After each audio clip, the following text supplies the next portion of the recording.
اللہ پاک نے نا بعض لفظوں میں چابیاں رکھی ہیں، اور بعض لفظ بعض بول چابیاں ہیں، چابیاں رزق کی، برکت کی، عنایت کی، عطا کی، کرم کی، فضل کی، اور بے بہا سمندر کو دینے کی بعض لفظوں میں رب نے چابیاں رکھی ہیں، اور بعض لفظ خود چابیاں ہیں۔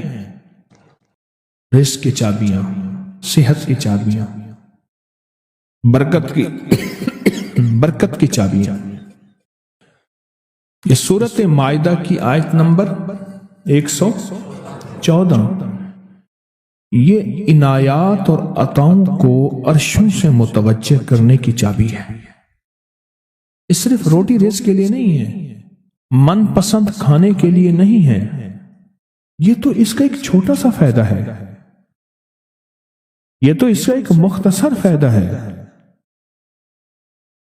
یہ بنیادی طور پہ اس کی رحمت، عنایت اور عطا کو متوجہ کرنے کے لیے ایک حیرت انگیز تحفہ ہے، حیرت انگیز تحفہ۔ اس کی عنایت، عطا اور برکت کو متوجہ کرنے کے لیے ایک حیرت انگیز تحفہ ہے۔ یہ رزق اور دولت کی چابی ہے، یہ برکت کی چابی ہے۔ بات بتاؤں، اللہم ربنا انزل علینا مائدۃ من السماء، دسترخوان بھیج آسمان سے۔ کیا خیال ہے؟ غریب کا، مالدار کا، وزیر کا، امیر کا، بادشاہ کا، سب کا دسترخوان ایک تو نہیں ہوتا۔ ہر بندہ اپنی حیثیت کے مطابق دسترخوان لگاتا ہے۔ ایک صاحب کہنے لگے کہ میرے لیے نا ایک عرب نے دسترخوان لگایا،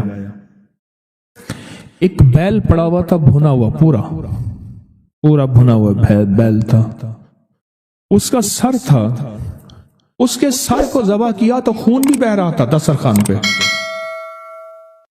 سر کو ذبح کیا تو وہ خون بھی بہ رہا تھا دسترخوان، بیل بھنا بھی ہوا ہے اور خون بھی بہ رہا ہے، چھری پھیری۔ حیران ہوا، یہ کیا؟